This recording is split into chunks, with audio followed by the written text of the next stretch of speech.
नमस्कार साथियों, निर्माण क्लासेज अयोध्या में आपका हार्दिक स्वागत है। आज यूपी एपीओ के अपने अध्ययन के क्रम में हम लोग पुलिस एक्ट 1861 को पढ़ेंगे।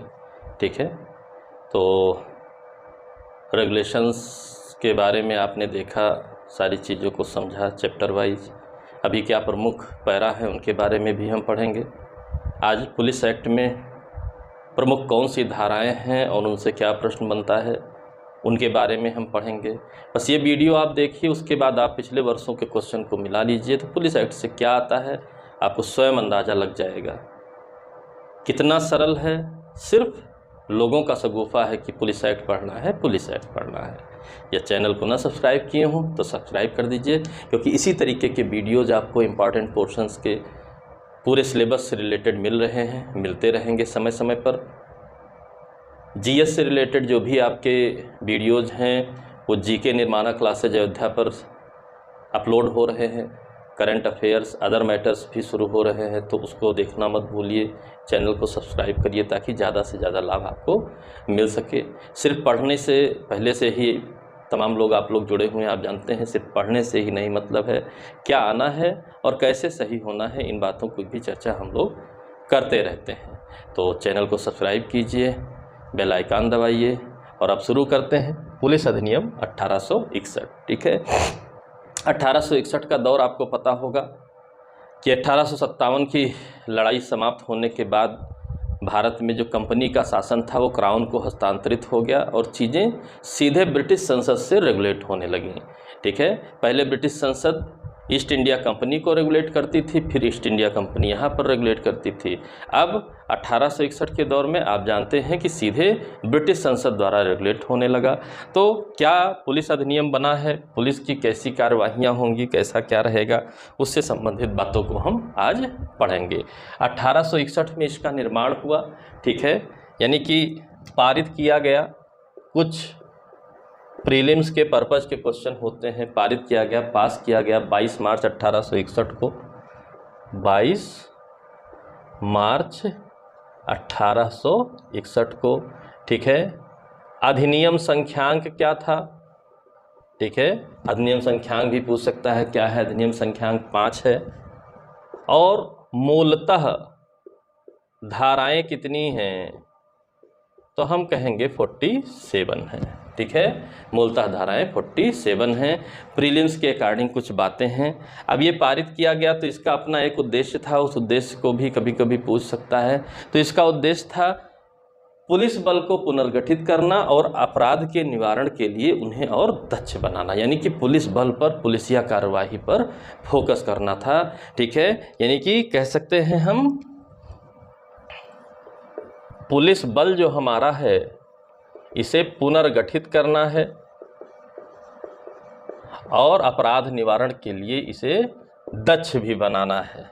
ज़्यादा दक्षता आएगी तो ज़्यादा बेहतर कार्य होगा, यही इसका उद्देश्य था। ठीक, इसके लिए तमाम धाराएं लिखी गई, 47 धाराएं। ठीक है, लेकिन कुछ धाराएं लोप भी कर दी गई हैं, कुछ धाराएं जोड़ भी दी गई हैं। तो प्रीलिम्स के लिए ये भी इम्पॉर्टेंट है, लोप की गई धाराएं,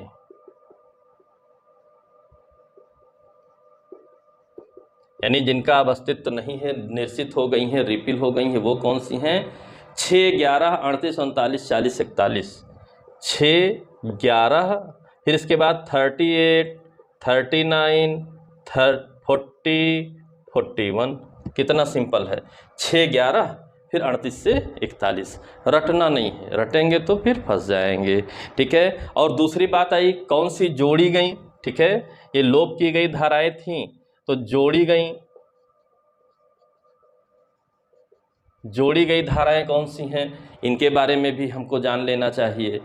15 का, 30 का, 32 का, ख, 34 का। 15 में 15 का मतलब नई धारा जोड़ी गई। ठीक है, 15 दूनी 30 का नई धारा जोड़ी गई। ठीक है, उसके बाद 32 का और 32 का दो नई धाराएं, 32 का 32 का दो नई धाराएं जोड़ी गई। ठीक है, और साथ में 34 का जोड़ी गई, 34 ए जोड़ी गई। ठीक है, यानी कि 2, 2, 4, 2, 6 धाराएं लोप की गई, 2, 2, 4 और 1 5 धारा नई जोड़ी गई, 6 लोप की गई, 5 जोड़ी गई। ठीक, थोड़ा बहुत जोड़ते घटाते रहिए, आपके लिए आसान हो जाएगा। ठीक है, अब देखते हैं क्या है। तो धारा एक निर्वचन खंड से संबंधित है। ठीक है, धारा एक निर्वचन खंड इंटरप्रिटेशन क्लॉज है। इसमें परिभाषाएं दी हुई हैं। ठीक है, जैसे कि जिले का मजिस्ट्रेट कौन होगा, मजिस्ट्रेट कौन होगा, पुलिस कौन होगा, पुलिस अधीक्षक कौन होगा, व्यक्ति कौन होगा, ढोर कौन होगा। तो ढोर इम्पॉर्टेंट है। हम धाराओं के अंदर की बात को इंडिविजुअल पढ़ेंगे, इस बात को आप ध्यान रखे रहिएगा। अभी सरसरी तौर पर क्वेश्चन क्या बन रहा है, कहाँ से, उन चीज़ों को हम पकड़ लेते हैं। ठीक है, तो उस रूप में धारा नंबर नहीं इम्पॉर्टेंट है, अंदर की बात हम लोग पढ़ेंगे, वो एक साथ हमारा तैयार हो जाएगा। ठीक है, फिर धारा 2 क्या है? ठीक, 2 गठन। किसका गठन? पुलिस बल का गठन। पुलिस का बल का गठन कहाँ किया जाएगा? धारा 2 में गठन किया जाएगा। ठीक, धारा 3, ठीक है, धारा 3, ये जो आपका पुलिस बल गठित हुआ है, इसके बारे में पूछता है कि इसका अधीक्षण किस में होगा। ठीक है, सुप्रिंटेंडेंस किसकी होगी? इस पुलिस बल का अधीक्षण, यानी कि किसके सुप्रिंटेंडेंस में पुलिस बल कार्य करेगा? तो हेडलाइन में ही लिखा है राज्य सरकार। ठीक है, राज्य सरकार, कुछ समस्या नहीं है, बहुत सिंपल है। राज्य सरकार का अधीक्षण होगा, धारा नंबर पूछ सकता है। ठीक है, धारा 4 पुलिस महानिरीक्षक। पुलिस महानिरीक्षक पुलिस एक्ट में कहाँ लिखा है? धारा 4 में लिखा हुआ है। इस तरीके से आपसे पूछेगा। ठीक है, सर्वत्र पुलिस प्रशासन जो होता है इसी महानिरीक्षक के अंतर्गत आता है। अंदर की बात हम पढ़ेंगे, नेक्स्ट टाइम पढ़ेंगे। ठीक, एक साथ बोझ बनाने का कोई मतलब नहीं है। ठीक है, फिर इसके बाद 5 नहीं पढ़ना है, 6 नहीं, 6 तो निश्चित ही हो गई है। ठीक, बात को समझिएगा। धारा 7 पढ़ना है, धारा 7 पढ़ना है। सब पढ़ ही लेंगे तो फिर छोड़ेंगे क्या? पता चलेगा जो आता है वो भी नहीं आपको आता है, तो ऐसी गलती मत करिए। ठीक है, पता चला 484 धाराएं सीआरपीसी में रट रहे हैं, 511 धाराएं आईपीसी में रट रहे हैं, ऐसे ऐसे रटे जा रहे हैं, तो रटे जाएंगे तो फिर बाहर का रास्ता खुला हुआ है, कोई रोकने वाला नहीं है, बाहर बिल्कुल मिलेंगे आप। ठीक है, ध्यान रखे रहिएगा। यहाँ पर धारा 7 में अवर अधिकारियों की नियुक्ति और पदच्युति है। ठीक है, क्या है?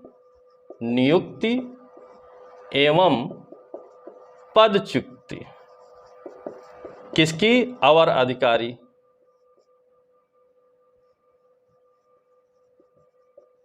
अवर अधिकारी बोले तो अवर मतलब जो सबऑर्डिनेट हो। ठीक, प्रवर माने अपर होते हैं और जो अवर होते हैं वो सबऑर्डिनेट ऑफिसर्स होते हैं। ठीक है, तो धारा 7 में ये लिखा हुआ है। अनुच्छेद 311 आप जानते हैं, ये तो सभी को प्राप्त है, सभी सर्विस वालों को प्राप्त है, तो उसी के अंतर्गत पढ़ा जाएगा। सिंपल सी बात, हर साल प्रश्न आता है। ठीक है, 7 के बाद 9 किससे संबंधित है? पद त्याग से संबंधित है। त्यागपत्र देना है तो उसके लिए क्या फॉर्मेलिटीज आपको करनी पड़ेंगी, उन बातों को जानना है। 2 माह की सूचना देना होगा। ऐसे ही थोड़े है कि सब लोग पता चले कि पद त्याग कर दिए। हिंदी पिक्चर फिल्म थोड़े चल रही है कि रिजिग्नेशन लेटर लेकर के पहुंच गए, हम सौंप देंगे, बस हमारा पद त्याग हो जाएगा। नहीं नहीं, ऐसा नहीं है। ठीक है, इस बात को ध्यान में रखिएगा। ठीक, धारा 10 लिखा है अतिरिक्त नियोजन में नहीं लगेंगे, कॉमन सेंस की बात पूछेगा नहीं। ठीक है, अब इसके बाद आपको धारा 13 पढ़ना है। आपको क्या पढ़ना है? धारा 13 पढ़ना है, जहाँ पर क्या लिखा हुआ है? बहुत सिंपल भाषा में लिखा है अतिरिक्त नियोजन। ठीक है, अतिरिक्त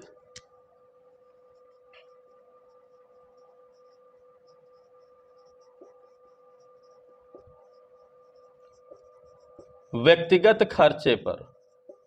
ठीक है, आपके लिए पुलिस बल बना दिया गया है, उनकी ड्यूटी है कि सब कुछ मेंटेन करते रहें। ठीक है, लेकिन किसी व्यक्ति को चाहिए कि हमको थोड़ा सिक्योरिटी गार्ड वार्ड मिल जाए, हमको ज़्यादा खतरा है, अतिरिक्त नियोजित करना चाहते हैं किसी पुलिस अधिकारी को, तो आपको व्यक्तिगत तौर पे उसका खर्च वहन करना पड़ेगा। बाकी तो गवर्नमेंट की ड्यूटी है, वो आपको प्रोटेक्ट करने का वायदा करती है कि हम आपको प्रोटेक्शन देंगे, लेकिन आपको लगता है हमको अतिरिक्त प्रोटेक्शन चाहिए तो आप अपना व्यक्तिगत खर्चे पर अतिरिक्त प्रोटेक्शन पा सकते हैं, सीधे तौर पर आपको जानना है। ठीक, रेल आदि के पास अतिरिक्त की कभी कभी ज़रूरत पड़ जाती है। ठीक है, धारा 14 में ये तो व्यक्तिगत वाला है। ठीक, अतिरिक्त बल धारा 14 में भी है। अतिरिक्त बल धारा 14 में भी है। कहां पर? रेल आदि। कभी कभी आप जानते हैं विशेष समस्याएं होती हैं, तो रेलवे सार्वजनिक संपत्ति है, चलने वाले लोगों की सिक्योरिटी भी सरकार की जिम्मेदारी है। कुछ विशेष सरकमस्टांसेस बन गई हैं तो सरकार व्यवस्था यहाँ पर करेगी, और जो भी ऑथराइज अधिकारी हैं वो बताएंगे। ठीक, फिर 15 में भी ऐसा ही कुछ है। ठीक है, देखिए ध्यान रखेंगे, एक साथ याद रहेगा। ठीक, 13 भी 14 भी वैसा ही, 15 में भी अतिरिक्त पुलिस, यहाँ पर भी अतिरिक्त पुलिस है। ठीक, विक्षुब्धपूर्ण जिले, यानी किन्हीं जिलों की स्थिति खराब है, पब्लिक पीस एंड ट्रांसक्विलिटी को नुकसान पहुंच रहा है, तो वहाँ अतिरिक्त बल का नियोजन भी किया जा सकता है। ठीक है, तो यह चीज़ आपको जानना है। ठीक, तो कहाँ पर करेंगे? 15 में करेंगे, 15 में करेंगे। ठीक है, इसी तरीके से 15 का भी जोड़ा गया है कि किसी निवासियों या भूमि से संबंधित कोई बात हो, उद्भूत हो रहा हो दावा, तो वहाँ पर भी हो सकता है। ठीक, तो सिंपल जानना है, लेकिन वो अंदर की बात वहाँ जानना है, इसलिए नहीं पढ़ना है, नहीं पढ़ना है। ठीक, अगली बात धारा 17 फिर पढ़ना है। 15 के बाद 13, 14, 15 के बाद 16 में खर्चा सबसे वसूल लिया जाएगा, ये बात जाने रहिएगा। 17 पढ़ना है विशेष पुलिस अधिकारी। ठीक है, यानी 13, 14, 15 को एक साथ याद रखिए। 17 में अब विशेष आ जा रहे हैं, स्पेशल आ जा रहे हैं पुलिस अधिकारी। ठीक है, विशेष पुलिस अधिकारी, स्पेशल पुलिस अधिकारी आ जा रहे हैं। अब विशेष वाला क्रम आपका चलेगा, रटने से अच्छा है अपना सीक्वेंस बना लीजिए, आपके लिए आसान हो जाएगा। ठीक है, तो विशेष पुलिस अधिकारी आ जाएंगे 17 में। ठीक, विशेष पुलिस अधिकारियों की शक्तियां, इन अधिकारियों की शक्तियां कहाँ हैं? इसी के साथ पढ़िए, 18 में है। विशेष पुलिस अधिकारी कहाँ पर है? 17 में है, तो उसकी शक्तियाँ 18 में है, 18 में है। ठीक है, अब विशेष पुलिस अधिकारी के बाद 21 आता है, 21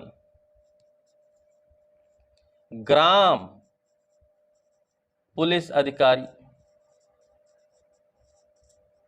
ठीक है, ग्राम पुलिस अधिकारी की बात होती है 21 में। अब बात आई कि गाँवों में तमाम परिस्थितियां ऐसी होती हैं, मुख्यालय से दूर होते हैं। ठीक, स्पेशल ज़रूरत पड़ती है। 1861 में लिखा गया है, ये बात ध्यान रखे रहिएगा।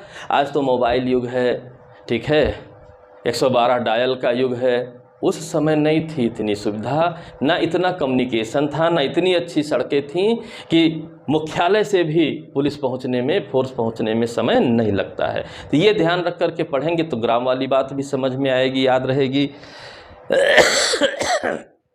धारा 23 इसके बाद पढ़ना है। ठीक है, धारा 23 इसके बाद पढ़ना है। 23 में क्या लिखा हुआ है? सिंपल सी बात लिखी हुई है, कर्तव्य। ठीक, मोस्ट इंपॉर्टेंट है कर्तव्य। बस कर्तव्य याद रखिए। सबको पता है पुलिस अधिनियम पढ़ रहे हैं तो पुलिस अधिकारी के ही कर्तव्य की बात हो रही होगी। लोग पूरी धारा रटे जा रहे हैं, पूरी हेडलाइन रटे जा रहे हैं। क्यों रट रहे हैं? कर्तव्य, पुलिस अधिकारी के कर्तव्य कहाँ पर हैं? 23 में है, इस बात को ध्यान रखे रहिएगा। ठीक, इनके कर्तव्य का कुछ एक्सप्लेनेशन 24 में दिया हुआ है। ठीक है, सूचना देंगे, किसे देंगे? मजिस्ट्रेट को देंगे। सूचना देंगे पुलिस अधिकारी, कोई क्राइम हो रहा है, कोई बात है, किसे सूचना देंगे? मजिस्ट्रेट को देंगे। सीआरपीसी में भी आपने पढ़ रखा है, मजिस्ट्रेट को तत्काल सूचित करेंगे जब स्वयं को इन्फॉर्मेशन मिलेगी। वैसे यहाँ पर भी लिखा हुआ है। ठीक, इसके बाद 25 में भी कुछ कर्तव्य लिखा है। अब किसी संपत्ति का कोई भी भार साधक नहीं है तो क्या करेंगे? बिना अधिकार वाले, बिना अधिकार की संपत्ति है, ठीक है, उसको अधिकार में ले लेंगे, उसे भार साधन में ले लेंगे, भार साधन में लेंगे। इनका कर्तव्य है, इसे पढ़ा नहीं छोड़ देंगे, इनका कर्तव्य है, इस बात को भी ध्यान रखना है, ठीक है। नहीं रखेंगे तो गड़बड़ हो जाएगी, अधिग्रहण कर लेंगे। फिर 29 पढ़ना है, 29 पढ़ना है, यानी कि 23, 24, 25 सब कर्तव्य शुरू हुआ है, कर्तव्यों के बारे में दिया हुआ है, ठीक है। अब पता चला कि उपेक्षा करते हैं, कर्तव्य की उपेक्षा कर रहे हैं। अब उपेक्षा करेंगे तो यहाँ पर शास्तियाँ, पनिशमेंट दिए हुए हैं। शास्तियाँ कहाँ पर हैं? 29 में है। हर साल यहाँ से प्रश्न आता है। क्या क्या शास्तियाँ हैं हम अगले वीडियो में पढ़ेंगे, क्या क्या शास्तियाँ हैं हम अगले वीडियो में पढ़ेंगे। धारा 30 मोस्ट इम्पॉर्टेंट, प्रश्न आना ही आना है, ठीक है। क्या है? ठीक है, लोक जमाओ, लोक जमाओ जुलूस, ठीक है, लोक जमाओ जुलूस, इन सब को विनियमित करना है, इसका विनियमन करना है, इस पर आज्ञप्ति देना है, यानी कि आपकी इजाज़त से ही कुछ ऐसा होगा, विनियमन करना, क्योंकि व्यवस्था बनाए रखने की प्राथमिक जिम्मेदारी आपकी है, तो व्यवस्था बनाए रखने के लिए आपको अधिकार भी दिया जाएगा, तो विनियमन का अधिकार यहीं पर दिया हुआ है, धारा 30 में दिया हुआ है, ठीक है। और तो और, अब ये जुलूस कहाँ निकलता है? जुलूस निकलता है सड़क पर, ठीक है। तो अगली धारा सड़क से संबंधित लिखी हुई है, लोक मार्गों इत्यादि पर व्यवस्था, लोक मार्गों इत्यादि पर व्यवस्था बनाने का कर्तव्य या अधिकार या पावर, कुछ भी कहिए, कहाँ पर दिया है? 31 में दिया है, इसे आपको जानना है, ठीक है, 31 में दिया हुआ है। फिर 32, 33, 32A में सामूहिक ड्रिल प्रशिक्षण, ठीक है, इन सब के बारे में लिखा हुआ है। ये सब धारा वाइज नहीं पढ़ना, इनको सिंपल पढ़ना है, यानी कि जब थोड़ा सा कॉन्सेप्ट अंदर की बात पढ़ेंगे तब उनको पढ़ेंगे। डायरेक्ट धारा से संबंधित अगर हमें बात पढ़ना है तो अगली धारा आपको मिलेगी कहाँ पर जा कर के, ठीक, कई धाराएं हैं, धारा 34 में भी कई कंडीशंस लिखी हुई हैं, ठीक है, धारा 35 में भी अधिकारिता लिखी हुई है, 36 में भी तमाम बातें हैं, लेकिन यहाँ बातें पढ़ना है। इसके बाद अगली धारा आपके लिए इम्पॉर्टेंट है 44, ठीक है, पुलिस अधिकारी डायरी रखेंगे, पुलिस अधिकारी डायरी रखेंगे, इसी में इनका पूरा ब्यौरा रहता है, काम काज का, सूचनाओं का, हर एक चीज़ का। तो आप जानते हैं डायरियों की चर्चा CRPC में भी है, पुलिस रेगुलेशन में भी है, तो यहाँ पर भी डायरी की चर्चा है कि पुलिस अधिकारी डायरी रखेंगे, कर्तव्य है इनका, ठीक है, सारी डिटेल इसमें ये भरते हैं, कर्तव्य है इनका, ध्यान रखना है। और इसके बाद अंतिम धारा 47 पढ़ना है आपको, अंतिम धारा के रूप में 47 पढ़ना है। क्या पढ़ना है?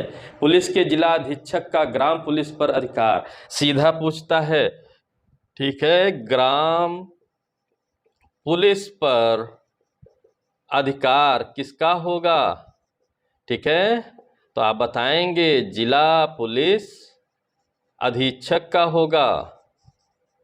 पूछेगा किस धारा में लिखा हुआ है कि जिला पुलिस अधीक्षक का अधिकार होगा ग्राम पुलिस अधिकारियों पर, तो आप बताएंगे धारा 47 में यह बात लिखी हुई है। तो ये बस सिंपल सा, कहाँ कितना समय लगा, 2 मिनट का काम है, 2 मिनट का काम है, ठीक है। इसके बाद इसमें 2 परिशिष्ट भी दिए हुए हैं, परिशिष्ट 1 दिया है, लेकिन परिशिष्ट 1 के बारे में नहीं पूछेगा आपसे, ठीक है। परिशिष्ट 1 में जो संशोधन वगैरह हुए हैं, शासनादेश हैं, उनसे संबंधित बातें लिखी हुई हैं, वो नहीं पूछेगा आपसे। परिशिष्ट 2 पूछेगा, ठीक है, परिशिष्ट 2 पूछेगा। परिशिष्ट 2 क्या कहता है, ठीक है, अपेंडिक्स 2 क्या कहता है, थानों पर बनाए जाने वाले रजिस्टरों फाइलों की सूची, ठीक है। तो यहाँ इसको इस तरह जानिए, थाने पर रजिस्टर एवं फाइलें, यानी कि उनके बारे में लिखा हुआ है, क्या क्या मदें आपको भरनी पड़ेंगी, किस तरीके से मैनेज करना पड़ेगा, हर एक बात लिखी है। बस इतना ही पुलिस एक्ट है, इसके लिए आप परेशान हैं, कोई मतलब नहीं है।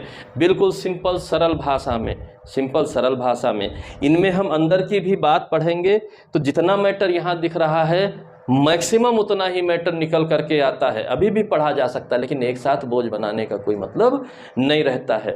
जबरन इधर उधर की चीज़ों में आप उलझे हैं, सिर्फ अपना समय लॉस कर रहे हैं, अपने पैर पर कुल्हाड़ी मार रहे हैं। बातों को समझिए, कभी समस्या नहीं होगी। आशा करता हूँ वीडियो आपको पसंद आई होगी। इससे बाहर क्या प्रश्न आना है नहीं आना है, बस आप जस्ट पिछले वर्ष के क्वेश्चनों को देख लीजिए, आपको अंदाज़ा लग जाएगा कि वीडियो में बोली गई बातें किस तरीके से हैं और प्रश्न आए हुए किस तरीके से हैं। तुरंत आपको निश्चिंतता मिल जाएगी। नेक्स्ट ईयर भी उसी प्रकार होना है। मेंस के भी प्रश्नों को आप मिला लीजिए, कुछ भी स्पेशल नहीं है, सब यहीं से हैं। तो ये बात को आपको भी समझना रहेगा, ठीक है। तो अगले क्रम में इनकी डिटेल के साथ प्रमुख पैरा, प्रमुख धाराओं में क्या उल्लिखित बातें हैं, इनके साथ हम मिलेंगे। तब तक के लिए चैनल को जिसने ना सब्सक्राइब किया हो सब्सक्राइब कर लें, ठीक है।